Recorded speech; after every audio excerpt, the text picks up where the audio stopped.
Internacional del SEDMA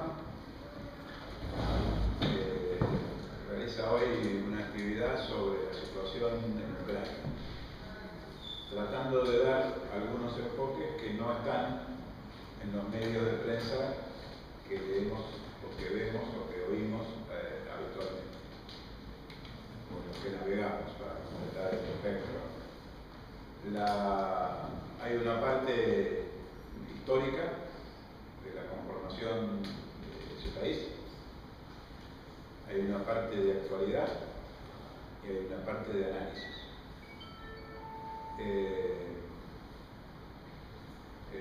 Nosotros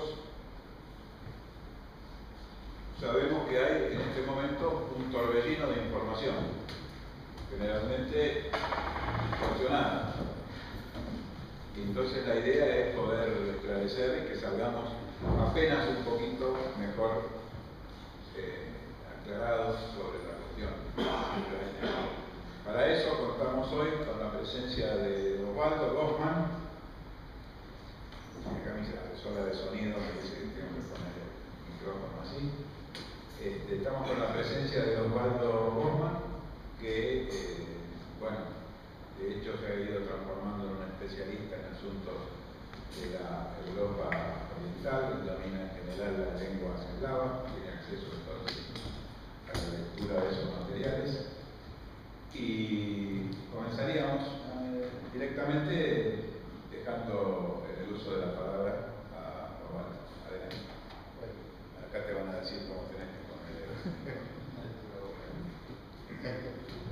Hola, hola. ¿Querés el soporte? ¿O? Bueno, probamos. ¿Qué tal? ¿Se escucha, no? Sí. Bien. Entonces,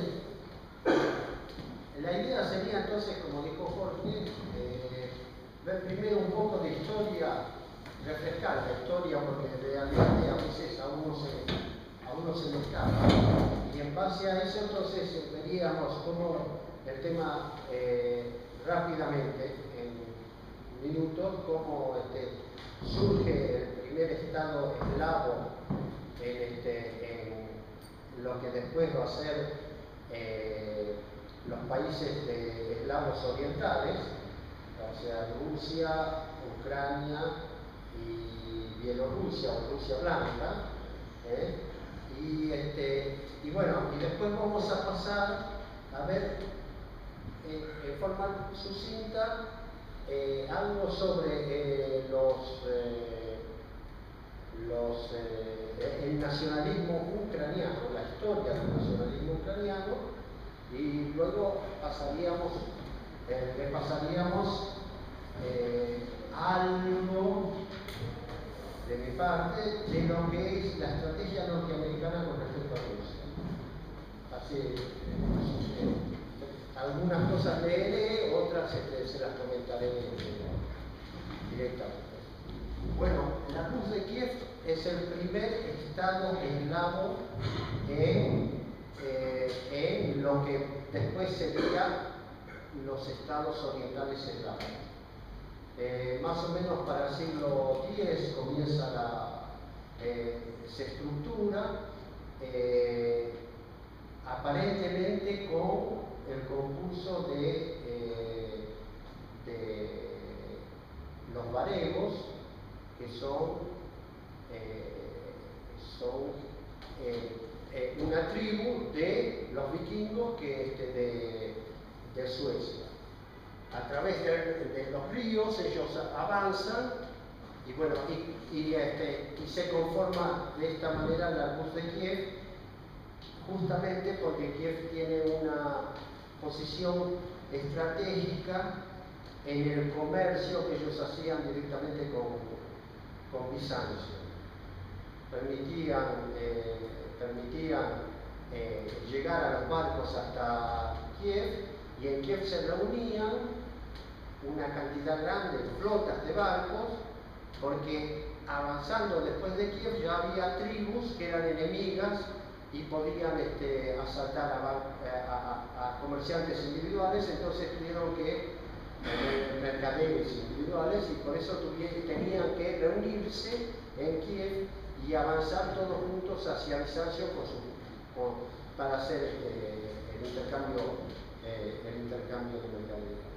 Bueno, eso es la luz de Kiev.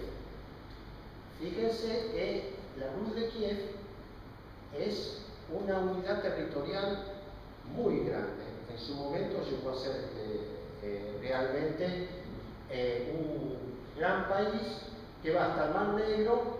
Kiev está por aquí y el resto son todos principados que eran subordinados a Roma. La luz de Kiev dura más o menos 2 siglos y hay como consecuencia de las cruzadas, en la cuarta cruzada,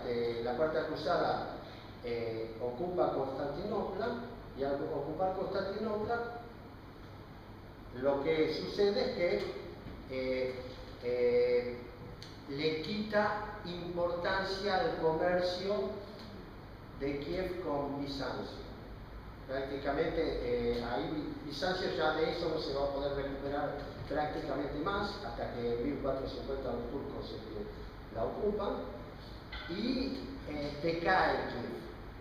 Pero a su vez que decae, vienen los mongoles de Oriente y ocupan todo ese sector, ocupan todo Rusia y prácticamente allí desaparece el Estado kievita.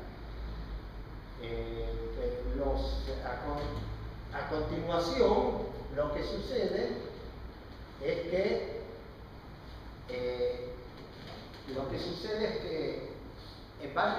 varios principados rusos de alguna manera se hacen vasallos de los mongoles.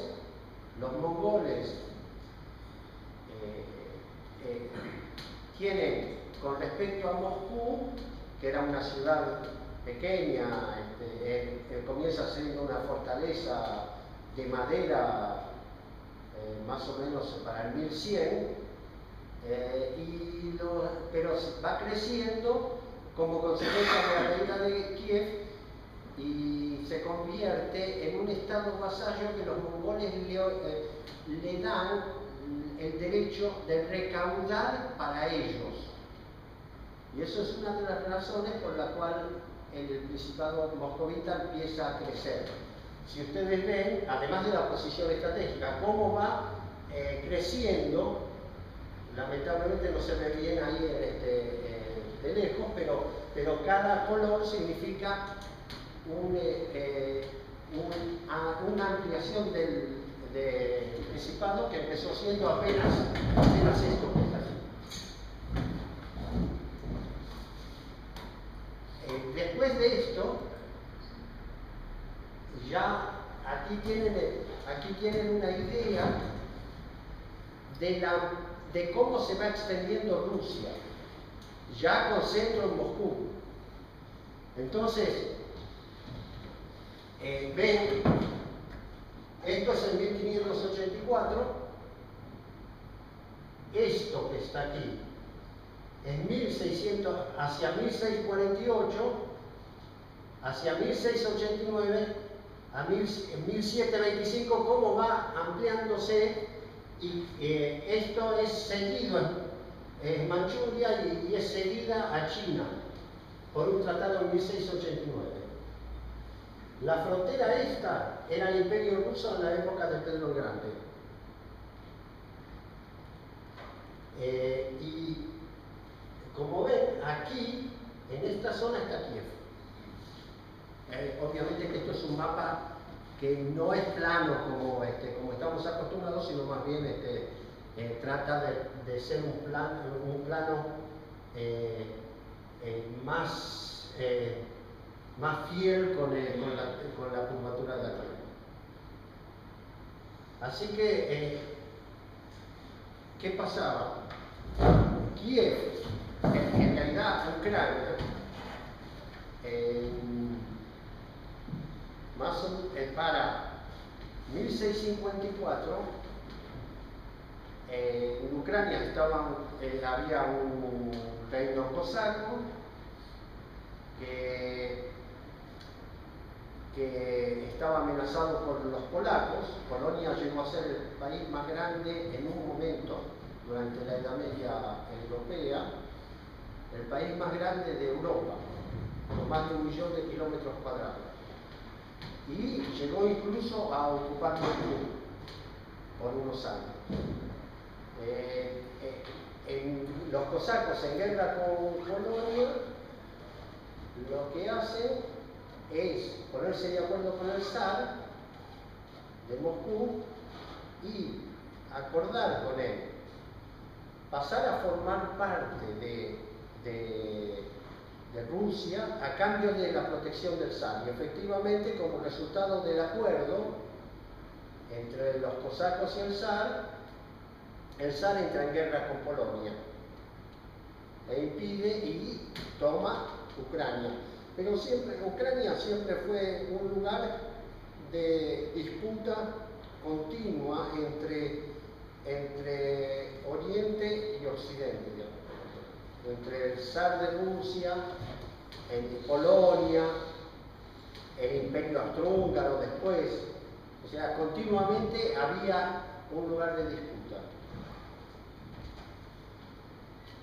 Este tratado es importante, se realiza en 1654 y se llama el Pereyaslav. Y es importante porque 300 años después,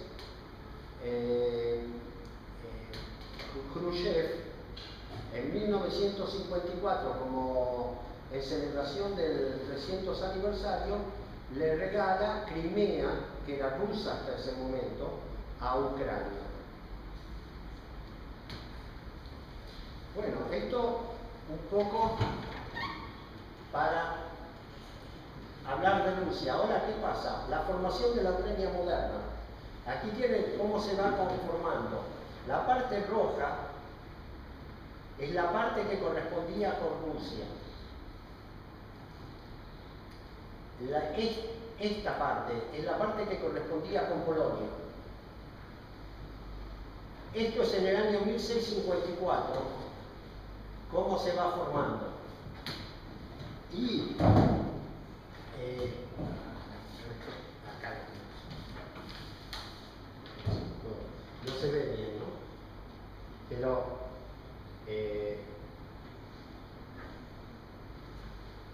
esta parte es el reino de Hungría en 1654. Esta parte es de Polonia. Esta parte es el Imperio Otomano. Esta parte es el Kanato de Crimea. Los tártaros de Crimea tenían tanto poder que llegaron a atacar y destruir Moscú, quemarla, más o menos para el 1500 y algo. O sea, era un país importante. En 1686 hay algunos cambios. El Imperio Otomano toma esta parte, la parte derecha del río, por donde pasa, que pasa por Kiev, el Dniepro, sí. Bueno, aquí está el Kanato y acá está todavía el zar. En 1795 ya Crimea es prácticamente casi toda de Rusia. Queda una parte, nada más, que es de Polonia, y una parte pequeña del Imperio Otomano. Pero Crimea ya en 1795 pertenecía a Rusia. La que la ocupó fue Catalina la Grande. Durante el gobierno de Catalina la Grande fue ocupada. Y en 1922, después de la Revolución, esto es la parte de Crimea que queda en manos de la República Socialista Soviética. De Ucrania, perdón, de Ucrania, sí, de Ucrania. Esto queda en parte, en 1922 en parte de Polonia, esta queda para Checoslovaquia, y queda para Rumania esto, y bueno, y acá queda esta, que está en la República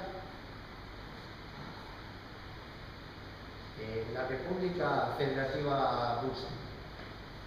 O sea, esta es en lo final, antes o después de la revolución. Bueno.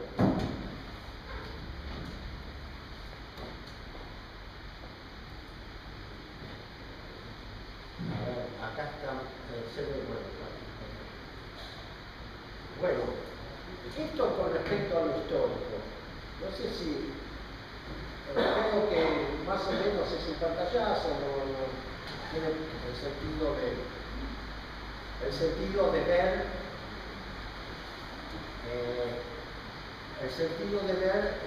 de qué se trata, de qué estamos hablando territorialmente. Estos dos señores que están ahí,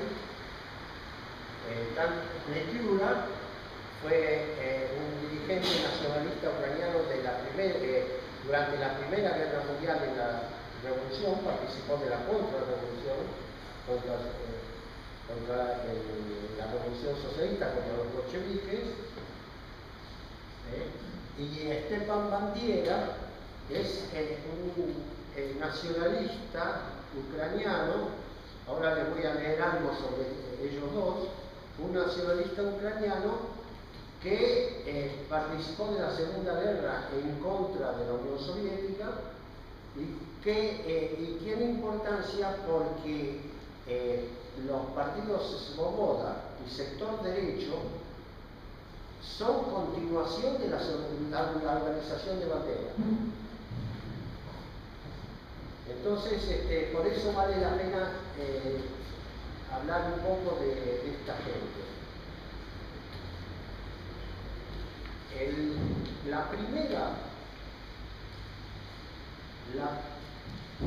El primer movimiento nacionalista ucraniano sucedió en el siglo XIX con un poeta que es un héroe de Ucrania y cuyo monumento está aquí en Palermo. Él crea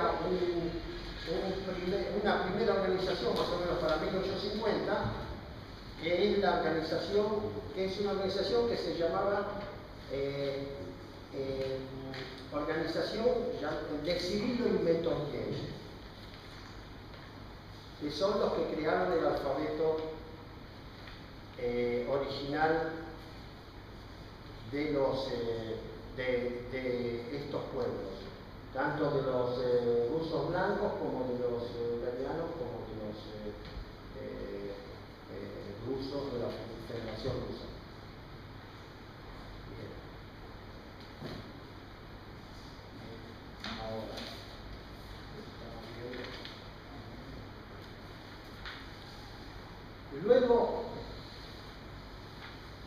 luego el que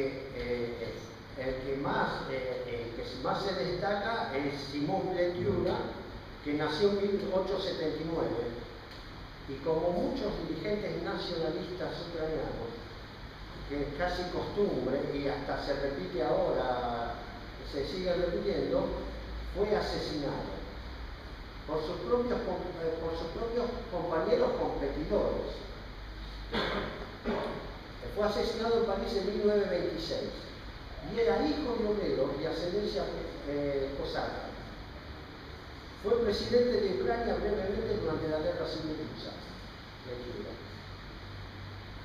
Se educó en un centro religioso, estudió para sacerdote en el seminario ortodoxo de su ciudad y en 1898 se afilió a una sociedad secreta que operaba dentro del seminario y fue expulsado por eso. Bueno, él participa, va a Moscú, participa en varias actividades y en abril de 1917 encabeza el Comité Ucraniano del Ejército del Frente Occidental que lucha contra los bolcheviques. Él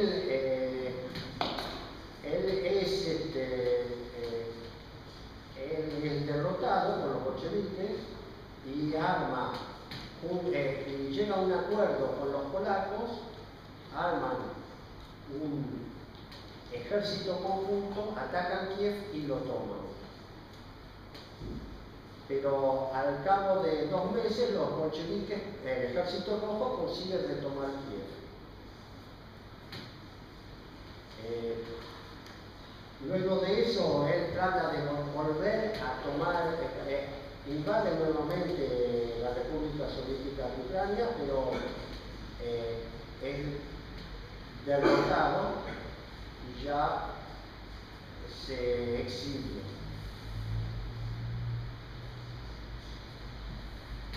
Luego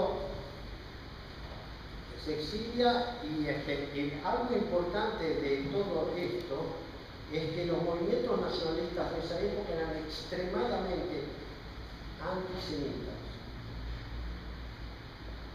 Se calcula que asesinaron alrededor de 50.000 judíos, culpándolos porque decían que ellos eran, por ser partidarios del régimen soviético. Obviamente que a los comunistas directamente ni se discutía. Esa característica del movimiento nacionalista ucraniano se mantuvo hasta hoy en día. Se mantiene hasta hoy en día.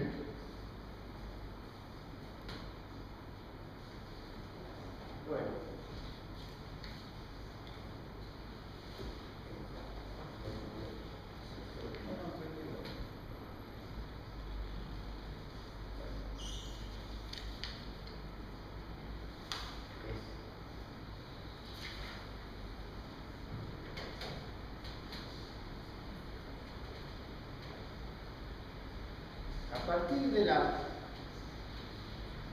A partir de la fundación de la URSS, se formó una organización de nacionalistas ucranianos que lo funda en Polonia, porque Ucrania hay ucranianos en toda esa región, ucranianos dentro de Polonia, ucranianos en la región del Lvov especialmente, en aquella época, ucranianos del lado de Ucrania, estaban en Rumania, etcétera, etcétera. Es toda una región donde hay un conjunto de países donde están los ucranianos como gente que habla ucraniano. Entre paréntesis, una cosa importante es que el idioma ucraniano durante el zarismo no se permitía escribir. Recién, con la revolución de 1905, pasó a ser reconocido como un lenguaje en el cual se podía escribir por el zar. Hasta ese momento solamente el ruso se podía usar para todo lo que era expresión escrita en Ucrania.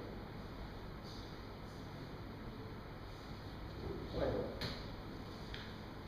la Organización de Nacionalistas Ucranianos fue fundada en 1929 por Yevgeny Konovalets. Y en 1942 forma su rama militar, el Ejército Insurgente Ucraniano UPA. Esto es importante porque resulta que es la que continúan hasta hoy, a través de los partidos Svoboda y Sector Derecho, Pravý Sector. El UPA lleva a cabo entre 1917 1943 y 1944 en las provincias de Ternopil, Lvov y Stanislav, operaciones de limpieza étnica en las que mataron entre 35.000 y 70.000 civiles polacos. Mientras por el terror forzaron el desplazamiento de otros 300.000 a 400.000. La ONU declaró que quería luchar por crear un Estado independiente ucraniano que los defendiera de las represiones y explotaciones por las autoridades polacas. O sea que los nacionalistas ucranianos no solo actuaban en contra de los rusos, sino también en contra de los polacos y obviamente de los judíos y de otras nacionalidades que estaban, que ellos sentían que no pertenecían a la nación pura ucraniana.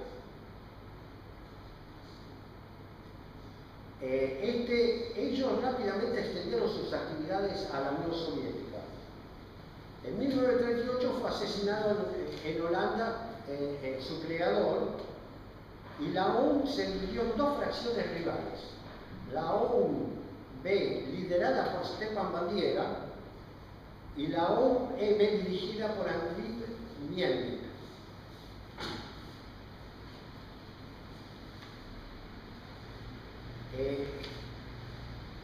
Desde el principio ellos se unieron al ejército alemán para atacar a Ucrania.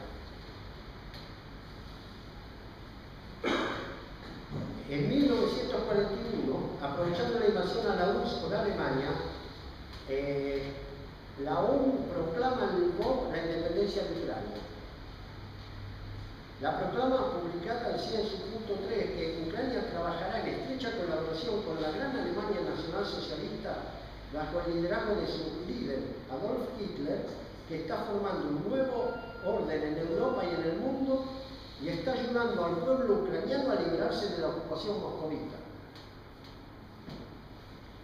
Pero los alemanes tenían otros planes con Ucrania. Lo arrestaron a Bandiera y lo mandaron a un campo de concentración, pero un campo de concentración VIP.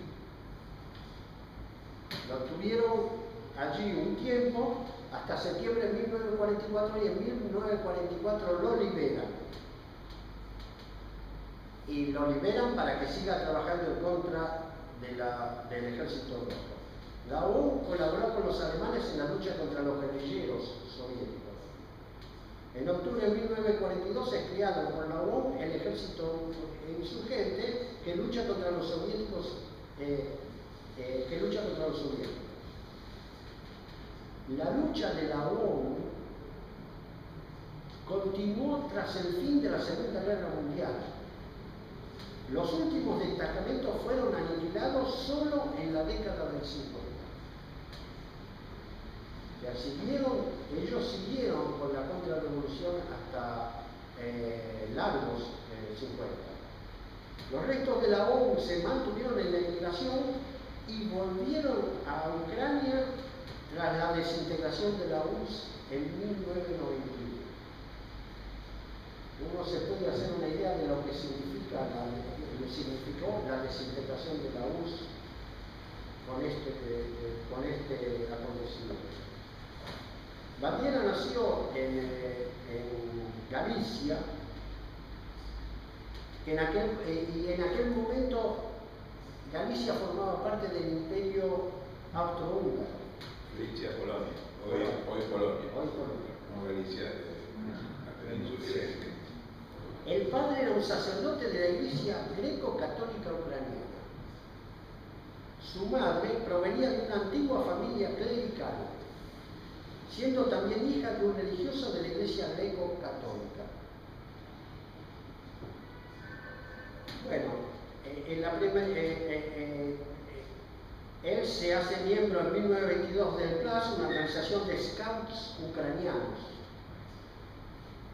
Acaba la escuela en 1927 y en 1929 ingresa en la Organización de Nacionalistas Ucranianos, donde asciende rápidamente, donde asciende a diversos cargos, y en 1933 ya era jefe regional y comandante de la Organización Militar Ucraniana UNFO. En julio de 1934 se arrestaron por la policía polaca y condenado a muerte. Pero la pena fue conmutada a cadena perpetua. El 1 de septiembre de 1939 comienza la invasión alemana a Polonia y los guardias de la prisión huyen ante el avance alemán. Bandera queda en libertad. Pasa a encabezar su fracción e intenta reunir a todos los grupos que abogaban por la independencia en el Comité Nacional de Ucrania. La fracción encabezada por Bandera en Cracovia, ocupada por los alemanes, declara: los judíos en la URSS constituyen el más fiel apoyo del régimen bolchevique gobernante y la vanguardia del imperialismo moscovita en Ucrania. El OUN combate a los judíos como el puntal del régimen moscovita bolchevique y a la vez hace que las masas, conscientes del hecho de que el enemigo principal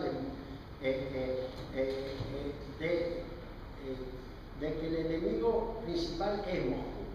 Los judíos son hostiles a nosotros y deben ser exterminados en esta lucha, sobre todo aquellos que resisten nuestro régimen. Deportarlos a sus propias tierras. Lo más importante, destruir su intelectualidad, que podrían estar en los puestos de poder. El judío debe ser aislado, alejado de las posiciones gubernamentales con el fin de prevenir el sabotaje. Los que se consideren necesarios solo pueden trabajar con un supervisor. La asimilación judía no es posible. Con eso, este planteo sigue existiendo hasta hoy, e incluso en reportajes a la gente del private sector, ellos plantean posiciones similares hoy, ahora, en abril y mayo de este año. En 1944, Bandera retoma, una vez liberado del campo de concentración de los alemanes, retoma las riendas del ejército insurgente y se le permite establecer una oficina en Berlín para coordinar el sabotaje de las operaciones del ejército ruso en Ucrania y fomentar que los ucranianos luchen contra los soviéticos. Desde 1945, Bandera ya era el líder indiscutible del UPA y la ONU. El 15 de octubre de 1959, a la entrada de su casa en Múnich, Stepan Bandera fue asesinado por un disparo de cianuro realizado por Bogdan Stashinsky. Bandera fue enterrado, etcétera, etcétera, etcétera, etcétera. Stashinsky fue condenado a 8 años de prisión por el asesinato de Bandera. Bandera fue considerado héroe nacional en 2010 por el presidente Víctor Yushchenko, el de la Revolución Naranja, quien más tarde fue sustituido por el democráticamente elegido Yanukovych, cuyo gobierno retiró el honor que se había concedido a Bandera. Los homenajes a Stepan Bandera provocaron la protesta del Tribunal Europeo de Justicia, ya que se le considera el mayor aliado del régimen nazi de Hitler en Ucrania. Dirigió 2 batallones que acabaron integrándose con las SS nazis alemanas contra la Unión Soviética durante la Segunda Guerra Mundial.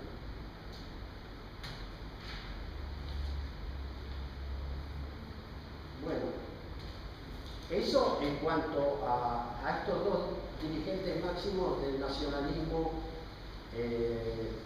del cual Bandera es hoy un ícono. Si ustedes se fijan acá,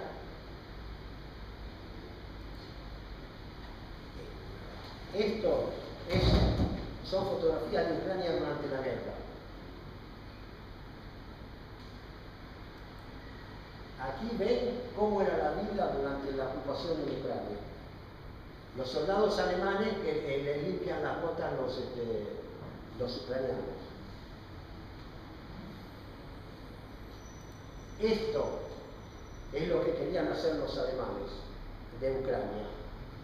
Ya en los años 39 y 40 se elaboró el Plan General OST. un plan de genocidio y limpieza étnica concebido para ser realizado en los territorios ocupados por Alemania en Europa del Este, con el objetivo de asimilarlos a los territorios, no a los habitantes. El GPO tenía previsto exterminar totalmente la población judía en el área y reducir el número de los autóctonos, o sea, ucranianos, ¿no?, en estas áreas, limitando la natalidad. Nosotros sabemos qué significa limitar la natalidad con médicos como Bormann. ¿Qué significa la limitación de la natalidad? Se trató de decenas de millones de polacos, rusos, ucranianos y lituanos. Los territorios liberados, entre comillas, tenían que ser repoblados por los alemanes. Eso es importante porque hoy en día, como ustedes ven acá,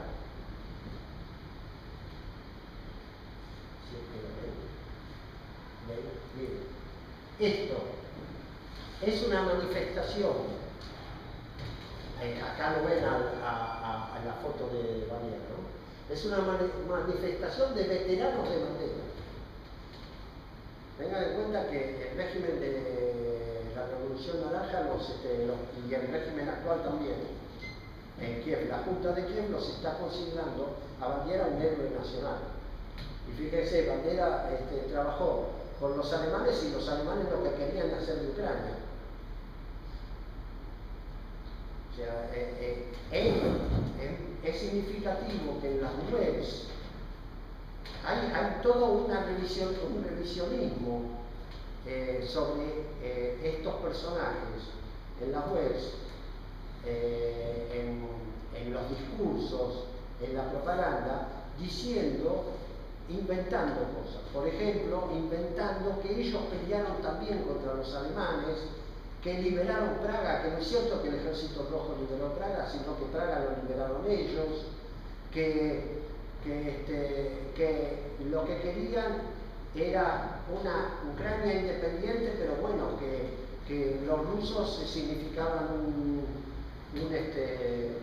dique para esa intención, pero que eso era la intención de ellos. Ustedes lean que se van a encontrar con una serie de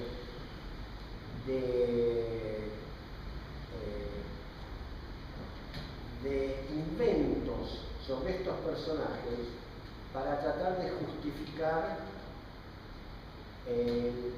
la posición actual de los gobernantes de la Junta de Kiev.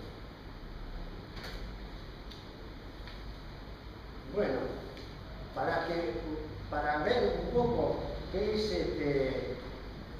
significa el fascismo en Ucrania,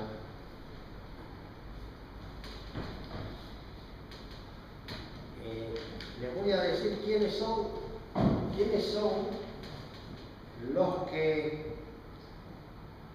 los miembros fascistas de la Junta de Kiev y la posición que ocupan. El ministro de Defensa interino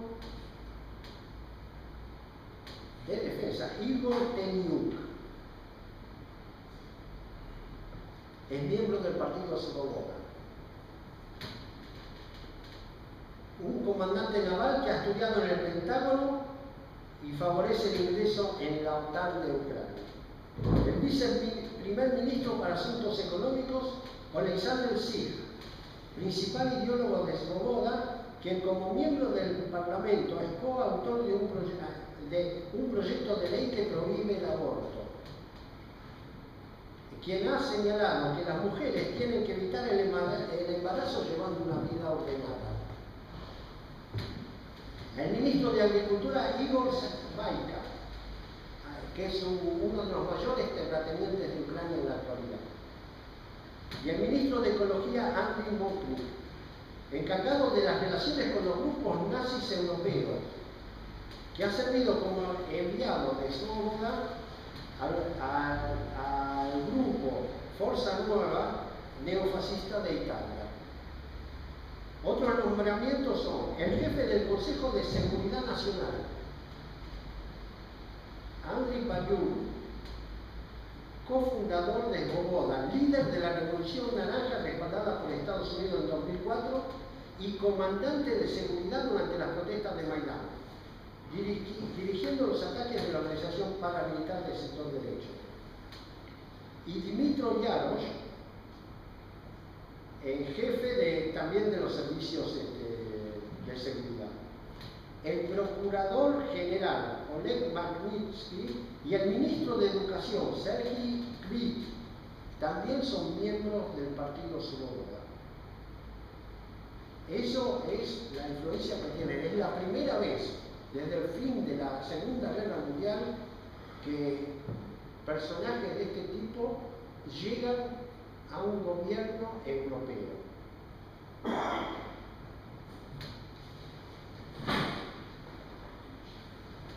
Bueno, eso con respecto para no ahondar demasiado, y ahora le quería leer algo sobre la política de Norteamérica con respecto a Rusia. Interesante, es un artículo de un comunista checo actual que ha salido en estos días publicado, y que creo que vale la pena, que trae datos muy interesantes sobre qué es, cómo es la estrategia de Estados Unidos con respecto a Rusia. Comienza diciendo que el poder de Rusia puede ser socavado solo por la separación de Ucrania. Hay una necesidad no solo de arrancarla, sino de ponerla en contra de Rusia y mirar cómo el hermano va a matar al hermano. Para ello es necesario encontrar y entrenar a traidores en las filas de la élite nacional y con su ayuda cambiar la conciencia de una parte de la gran nación de tal manera que odie todo lo ruso, que odie su propia nación en un proceso inconsciente, no consciente. Todo lo demás es cuestión de tiempo. El autor de esas palabras es nada menos que Bismarck, que las dijo hace 130 años. Desde entonces pasó mucha agua por el puente, pero la lógica del pensamiento político de muchos políticos se mantuvo esencialmente igual. La única diferencia está en los medios y métodos mediante los cuales un equipo y tecnologías modernas permiten realizar esas ideas. Así es que John Foster Dulles, el futuro jefe de la CIA, justo antes de la Segunda Guerra Mundial, desarrolló el concepto de la desintegración de la Unión Soviética, que se va actualizando de vez en cuando en forma de directivas secretas, directivas y leyes y doctrinas. La elaboración detallada se ha materializado en el proyecto Harvard, a lo que ayudó significativamente las políticas aplicadas por Gorbachev y Yeltsin. Después del colapso de la Unión Soviética, en este caso siguió el proyecto de Houston de 1997. Su objetivo es lograr la desintegración de Rusia, de manera tal que Estados Unidos se apropie de Siberia, el noroeste pase a Alemania, el sur y la región del Volga a Turquía y el lejano oriente a Japón. El proyecto calcula que Rusia exporta anualmente el 57% de su producción de petróleo, 40% de gas, 90% de cobre, etc. Se trata entonces, por lo tanto, de transformar a la desmembrada Rusia en una colonia fácil de manejar. De hecho, hay diferentes consideraciones acerca de cuánta gente va a ser suficiente para operar la extracción, procesamiento y exportación de materias primas. Los oligarcas rusos se inclinan por unos 60 millones de habitantes. Madeleine Albright, a este respecto, fue mucho más modesta. Según se informa, declaró que para este fin es suficiente 15 millones de habitantes. En cualquier caso, Siberia es demasiado grande y rica para que pertenezca a un solo país. Eso nos recuerda a la posición de los norteamericanos con respecto al Amazonas, que pertenece a Brasil. Las palabras de introducción podrían ser fácilmente atribuidas al asesor de 5 presidentes estadounidenses, Brzezinski, que participó en la preparación de muchos de los conceptos de este tipo, y que en 1997 escribió en su libro El gran tablero de ajedrez: sin Ucrania, Rusia deja de ser un imperio euroasiático. Con Ucrania, su población, sus recursos y el acceso al mar se convierte automáticamente en una nación imperial en Europa y Asia. En 1999, en el discurso con motivo de concederle el título título de ciudadano honorario del mundo. Añadió, Ucrania es el baluarte de Occidente en contra de la restauración de la Unión Soviética. El nuevo orden mundial se está construyendo en contra de Rusia y sobre las ruinas de Rusia. Si queremos evaluar con la guerra actual de información lo que está sucediendo en Ucrania, es necesario tomar estas palabras como un criterio para esta evaluación, ya que fueron explicitadas sin emoción y luego de una elaboración madura por un experimentado geopolítico que no estaba bajo la presión de las pasiones mediáticas de hoy. Eso en primer lugar. En segundo lugar, debe tenerse en cuenta que el director principal del caos alrededor de Ucrania son los Estados Unidos, que, como ha destacado en repetidas ocasiones la vicecanciller Nuland, incluso en audiencias del Comité de Relaciones Exteriores del Senado de Estados Unidos, para organizarlo en los últimos 10 años, invirtieron $5.000 millones para organizar lo que hoy está sucediendo en Ucrania. La firma del acuerdo de asociación entre la Unión Europea y Ucrania se tenía que convertir en una de las herramientas para acabar una brecha aún mayor entre Rusia y Ucrania, sellando condiciones coloniales con el contrato de crédito del FMI, representando una trampa sin salida con el crédito. Debido a que la intención original con la firma del acuerdo de asociación entre Ucrania y la Unión Europea en la cumbre de Vilnius falló, Nuland pronunciaría su discurso en donde envió al infierno a la Unión Europea. Es famoso porque tuvo que pedir disculpas porque había una escucha secreta y escucharon toda la conversación de ella con el embajador norteamericano en Ucrania cuando decidía quién iba a qué lugar en el gobierno ucraniano en estos días.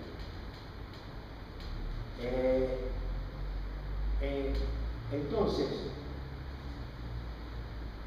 y surgió otro escenario. De esta forma, los directores de estas acciones, los acontecimientos se le escaparon levemente de la mano. El actor central en forma de Ucrania en este drama geopolítico de la política mundial es incluso para la política mundial un sujeto complejo, que es difícil de manejar con una dirección improvisada porque en cada esquina espera una sorpresa. Con la materialización de los problemas y las contradicciones políticas, sociales, económicas, culturales, históricas, religiosas y étnicas acumuladas durante siglos.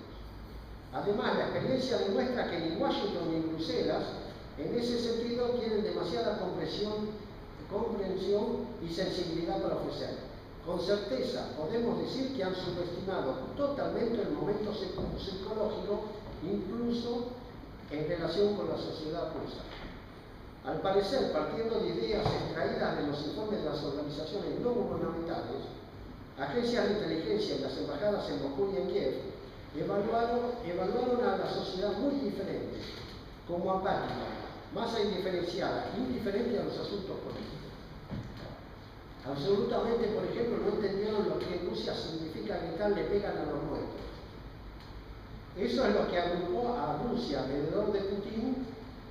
La vuelta de Crimea al seno de Rusia se convirtió en un bálsamo para el alma de la inmensa mayoría de los rusos que entiende este acto como un remedio de errores históricos y de injustificadas diátricas. La quinta columna, por supuesto, no comparte esta opinión. Romper esa barrera psicológica no es tan fácil. En la reunión de sanciones a los colaboradores más cercanos a Putin no va a resolverlo. Para ellos puede ser doloroso, pero Putin tiene ante todo la conciencia colectiva. Bueno, más o menos, para que tengan una idea, una somera idea de qué es lo que están tratando de hacer los norteamericanos. Los norteamericanos en realidad trataron y casi no lograron durante la época de Yeltsin de destruir a Rusia. Había planteos de organizar varias repúblicas, una república de los Urales, una república siberiana, una república del Lejano Oriente, etc. Todo eso, cuando Putin renuncia y entra, cuando Yeltsin renuncia y entra Putin, todo eso queda congelado. Pero el problema principal para Estados Unidos es que Rusia, a pesar de todas sus dificultades, tiene la posibilidad física, militar, de borrar del mapa a Estados Unidos. Y a eso apuntan ellos, porque ellos lo que quieren es conservar su primacía como potencia mundial, superpotencia única mundial. Bueno, les quería mostrar como último, así que después una cuestión. Acá está esta mujer, en la que me decía hace un momento, la Mulan, está con el embajador llegando a Maidán cuando los problemas Este es el facsímil del acuerdo, el primer acuerdo que se consiguió, que después no se implementó. Acá esto es los que pueden hacer los fascistas ucranianos. Estas fotos son de cadáveres del pogrom que el 2 de mayo en Odessa hicieron la provocación explícita de la Junta de Kiev, quemaron el edificio de los sindicatos en Odessa y adentro había un montón de gente. Mucha de esa gente se quemó adentro sin poder salir. Todo eso fue preparado por la Junta de Kiev para tratar de provocar el miedo en los opositores a la Junta. Acá tienen otras fotos. Fíjense lo que es una cosa espantosa. Y es llamativo, miren, la persona muere aquí y es llamativo que muchos sectores de izquierda y en Europa y aunque en Argentina están vacilando con respecto a esto. Yo he escuchado programas que son muy interesantes de gente realmente muy progresista y que no comenta este tipo de cosas. En los periódicos tampoco salen, no salió una sola foto por el tema de Odessa. Es más, en algunos periódicos pseudo progresistas aparecía como que no se sabía si lo habían provocado los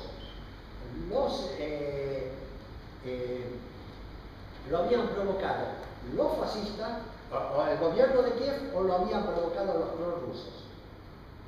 Se ponían en una posición medio de equidistancia.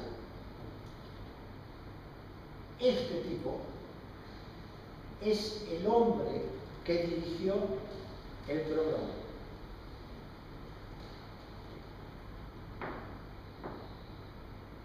Vladimir Nemirovsky. Vladimir Nemirovsky. Sí.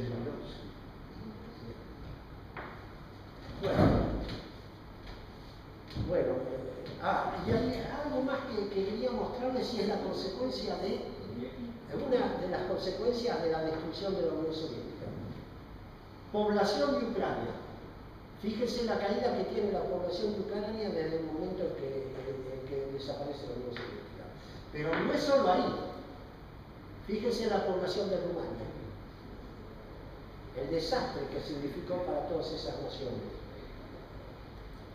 Fíjense la población de Moldavia, cómo cae. Y siempre en el mismo momento. La población de Bulgaria. Esto ya es un índice bien claro de la catástrofe que significó para la gente común la caída de la Unión Soviética, y al mismo tiempo explica por qué en algunas regiones de Ucrania han decidido, como Donetsk y Lugansk, que son regiones obreras, de fábricas y de minas,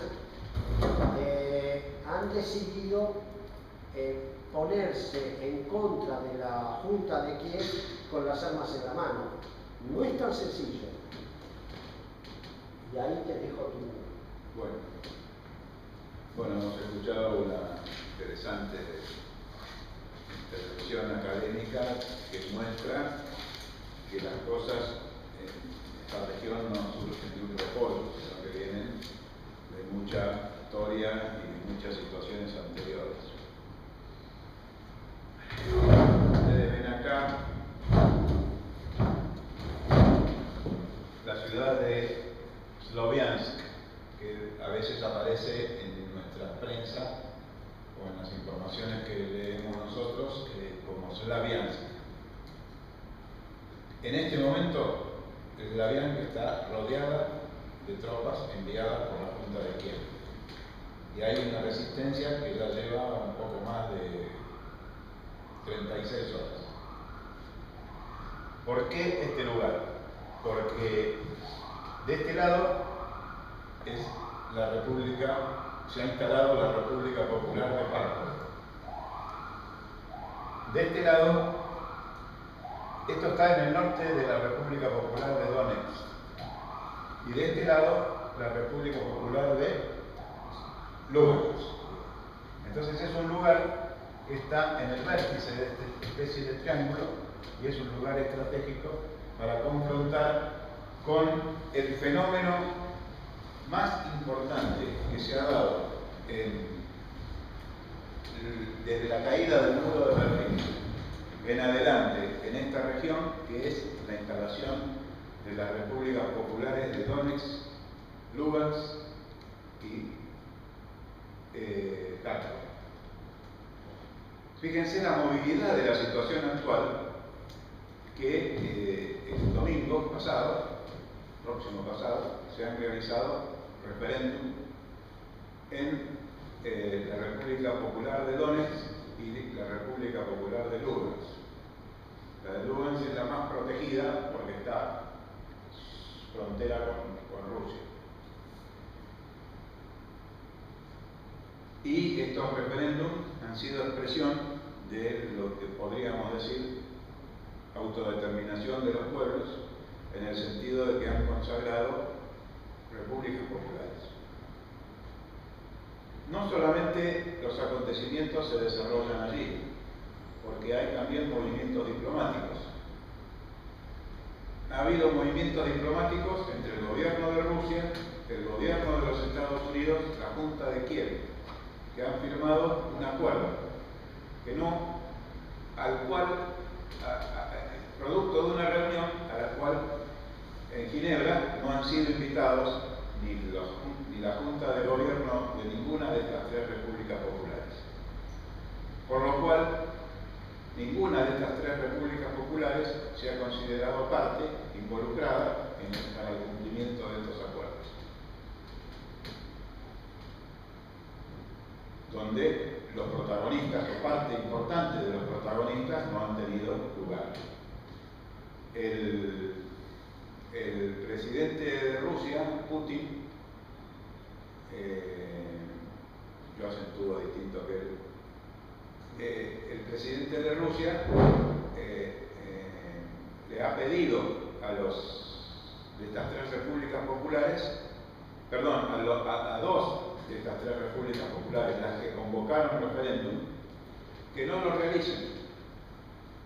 Y los movimientos que están al frente de estas dos repúblicas populares se han negado a cumplir el mandato de Putin y han realizado de todas maneras el referéndum.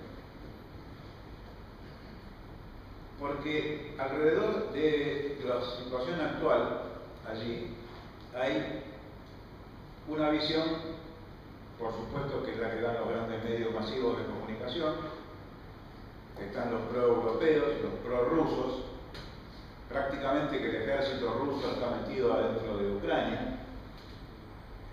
Está la versión también de mucha gente honesta que hace un planteo de tipo geopolítico, que dice, por ejemplo, allí están las praderas más importantes de Europa, donde pueden plantarse maíz y otros cereales para la producción de biocombustibles. que Europa Occidental necesita para reemplazar al petróleo. También estos análisis geopolíticos, que son correctos, dicen que por Ucrania pasan los gasoductos que trasladan el gas con el que se calefacciona y con el que cocina y con el que funciona la industria de la Europa Occidental, lo cual también es verdad. Y también desde estos análisis de tipo geopolítico se dice que en Ucrania los Estados Unidos pretenden instalar nuevas baterías de su escudo antimisilístico contra Rusia. Pero nosotros lo que queremos intentar es una mirada desde el punto de vista de la lucha de clases. Y desde este punto de vista consideramos que con aquello con lo que yo comenzaba, los acontecimientos más importantes desde el punto de vista de la lucha de clases son estas revoluciones plebeyas que se están produciendo en las repúblicas populares que se han constituido en el sureste de Ucrania. De manera que, con una composición heterogénea de federalistas, de gente culturalmente asociada a Rusia, de comunistas y de otros sectores, se han constituido estas repúblicas asamblearias que son producto de la resistencia al mandato de la Junta Fascista de Kiev, que fue muy bien descrita desde sus orígenes más remotos por acá el compañero Orbán. Y este hecho implica una nueva configuración, porque ha habido, ustedes piensen que mientras resisten los embates de los ejércitos que responden a la Junta Fascista, ellos han podido organizar un referéndum, han tenido dominio sobre los padrones, han contado con el sistema de urnas oficiales y con el sistema de urnas transparentes, como pueden haber visto tal vez ustedes en algunas imágenes que circularon. Es decir, que han dado una demostración de lo que se considera datos ciertos, elementos ciertos de ejercicio del poder, de control del territorio, del ejercicio del poder. Mientras se producían ataques en las periferias de estos lugares del ejército enviado por la Junta de Kiev. Y esto hace evidente suponer, utilizo el verbo suponer, supongamos todos nosotros, que los que están defendiendo estas repúblicas populares son algunos de esos regimientos y de esas unidades militares que se pasaron al bando de las repúblicas populares. O sea que incluso son organismos que además de tener milicias, tienen unidades del ejército que no con piedras se resiste un ataque con tanques y con cañones y vaya a saber con qué otros elementos están produciendo. Y son revoluciones que yo me atrevería a decir son revoluciones de tipo asambleario, de tipo plebeyo, por supuesto que no me atrevería a decir socialistas ni democráticas, en el sentido de que no sabemos cuál va a ser el final de esta situación. ¿Qué va a pasar? ¿Cómo se van a movilizar las fuerzas? ¿Y cómo va a concluir? ¿Cuál es el final? Que queda abierto en esta charla de hoy, porque no sabemos si esos movimientos van a ser derrotados, si el ejército ucraniano me refiero de Kiev va a poder ingresar, e incluso hemos conocido documentos, declaraciones oficiales de algunos partidos rusos que han planteado directamente la necesidad de la intervención de Rusia para defender a sus, diríamos, hermanos de cultura rusa que están allí en Ucrania.